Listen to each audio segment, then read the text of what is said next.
बीरू एक घर में नौकर था। वह पूरे मन से काम करता, मालिक का कहना मानता और घर के बच्चों का भी खूब ध्यान रखता था। मालिक का पूरा परिवार उससे बहुत खुश रहता था और उस पर सब लोग खूब भरोसा भी करते थे। एक बार मालिक और मालकिन को कहीं दूर जाना था। उन्होंने बीरू से कहा कि वे शाम को ही लौटेंगे। दिन भर वह बच्चों का ध्यान रखे और रात का खाना भी बना कर रखे। हो सकता है उन्हें आने में अधिक देर हो जाए। बीरू घर के कामों में लगा रहा और बच्चों का भी ध्यान रखता रहा। बच्चों ने उससे कहा कि वे घर की फुलवारी में खेलेंगे। बीरू ने कहा कि फाटक से बाहर मत निकलना, केवल बरामदे और फुलवारी में ही खेलना। फिर बीरू घर के कामों में जुट गया। उसने खूब अच्छी तरह रसोई साफ की, घर साफ किया, बच्चों के लिए खाना बनाया। फिर वह बच्चों को खाने के लिए बुलाने गया तो बच्चे न बरामदे में थे और न ही घर की फुलवारी में। बीरू बार बार घर में एक एक कमरे में जाता, फिर बाहर आता। बच्चे कहीं नहीं मिले। फाटक भी ज्यों का त्यों बंद था। बच्चे अपने आप फाटक खोल भी नहीं सकते। फिर बीरू ने सोचा शायद कोई बड़ा आया होगा। उसने बाहर से फाटक खोल दिया होगा और बच्चे बाहर निकल गए होंगे। वह बाहर भागा और लोगों को पूछने लगा कि क्या उन्होंने मन्नू और मन्नी को देखा है। 2 बच्चे स्कूल से आ रहे थे। बीरू ने उनसे पूछा। वे बोले, ना, हमने तो उन्हें कहीं नहीं देखा। बीरू स्कूल की ओर दौड़ा और यह सोचकर कि शायद मन्नू मन्नी ने बहुत सारे बच्चे देखे होंगे तो वे उधर ही चले गए होंगे। एक टीचर बहुत से बच्चों के साथ बाहर खड़ी थी। बीरू ने पूछा कि क्या आपने पीले गुलाबी कपड़े पहने लड़के लड़की को इधर आते देखा है। टीचर ने कहा, नहीं देखा। बीरू दौड़ा।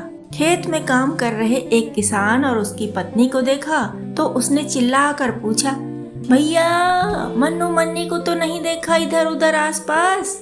उन्होंने भी मना कर दिया तो झरने की ओर दौड़ा। वह पुकारता जा रहा था, मन्नू मन्नी, मन्नू मन्नी।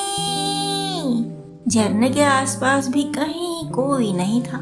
तभी दूर से एक खेत में आग लगी दिखी तो बीरू वहीं दौड़ गया कि मन्नू मन्नी कहीं यहीं तो नहीं आ गए। बच्चे वहाँ भी नहीं थे। एक बूढ़ी मैया लाठी टेकती आ रही थी। बीरू ने उससे पूछा और ना ही सुना। बकरियां चराते चरवाहे से पूछा तो उसने भी ना ही उत्तर दिया।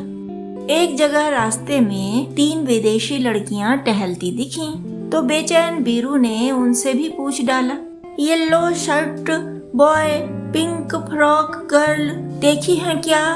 उन्होंने भी मना कर दिया। सेठ जी की बेटियां आंगन में झूला डालकर बातें करते करते झूल रही थी। बीरू ने उनसे पूछा, मन्नू मन्नी को देखा है क्या। वे बोली, 5-6 दिन पहले देखा था। बीरू फिर परेशान होकर आगे बढ़ा। एक स्त्री अपनी गायों की देखरेख में लगी थी। बीरू ने उससे भी मन्नू मन्नी के बारे में पूछा तो वो बोली, आज तो नहीं देखा भैया, सुबह से ही नहीं देखा।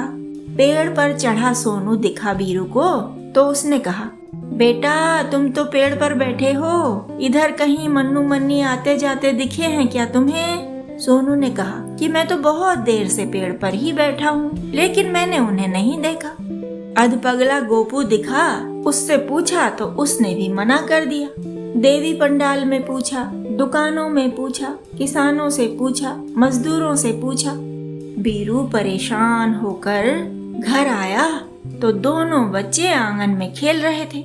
बीरू ने घबराकर कहा, कहाँ गए थे तुम लोग, कहाँ से आ रहे हो।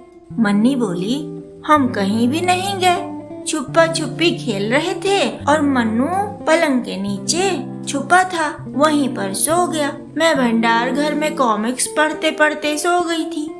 मालिक मालकिन घर आए तो पूरा गांव बच्चों का हाल पूछने आ गया। मालिक मालकिन बोले, बच्चे तो सब ऐसे ही होते हैं जैसे हमारे हैं, पर बीरू जैसा स्वामी भक्त सेवक सबको नहीं मिलता। बेचारा कितना परेशान हो गया बच्चों की चिंता में।